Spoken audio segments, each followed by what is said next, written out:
Sur l'instruction de Monsieur le Président de la République, je suis venu représenter l'État pour cette cérémonie de clôture. Et on a transmis au Khalife les salutations de Son Excellence le Président de la République, M. Bassirou Diomaye Faye, mais aussi de l'ensemble du gouvernement. Et vraiment, nous avons souhaité recueillir des prières, mais aussi recueillir vraiment les observations par rapport à cette édition du Dakar, pour pouvoir améliorer l'année prochaine la session de l'édition de l'année prochaine. Donc il y a une entière satisfaction d'après le Khalife, ce qu'il nous a dit.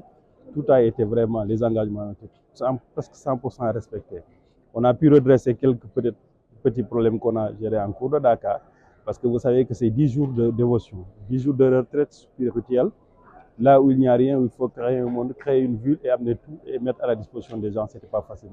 Mais par la grâce d'Allah subhanahu wa ta'ala, on a pu régler tous ces problèmes. Et aussi l'engagement de nos plus hautes autorités qui se sont investis pour mettre des moyens à nos dispositions nous a permis d'organiser un peu. Donc c'était ça la quintessence de mon discours, mais aussi rappeler aux fidèles qui étaient là que nous devons retourner dans les maisons. Retourner, ça nécessite que les gens soient calmes au retour, soient posés, mais qu'ils respectent les consignes de sécurité. Parce que sur la route, maintenant, on a remarqué qu'il y a beaucoup d'insécurité et c'est lié au comportement des populations. Mais nous voulons que tous les pèlerins qui quittent Médina Gounass rentrent tranquillement chez eux, mais dans le strict respect des consignes. Ce qui veut dire quoi? Il y aura de la rigueur sur la route pour que les gens se respectent ce qu'il faut. Nous ne voulons pas d'accident. Nous voulons renforcer la sécurité routière, donc il faudrait que les gens respectent les consignes. Ce qu'on a dit aux gendarmes, c'est d'être très rigoureux sur la route pour permettre aux gens de rentrer tranquillement en paix.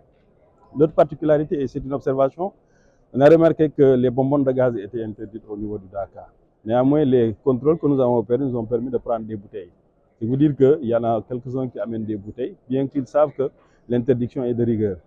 Mais l'année prochaine, nous allons corser la situation et essayer de voir comment juguler ce problème. Mais on peut dire que pour cette année, l'édition a été une parfaite organisation.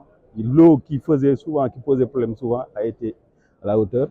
Il n'y a eu pas de problème d'eau. Du côté de la santé aussi, on a pris en charge toutes les préoccupations. Ce qui veut dire que le Dakar de 2024 a été une bonne réussite pour nous. Et nous nous projetons à l'édition précédente. Et je pense que s'il plaît à Dieu, nous prendrons les dispositions qu'il faut pour que tout se passe bien. Et le Khalife nous l'a réitéré.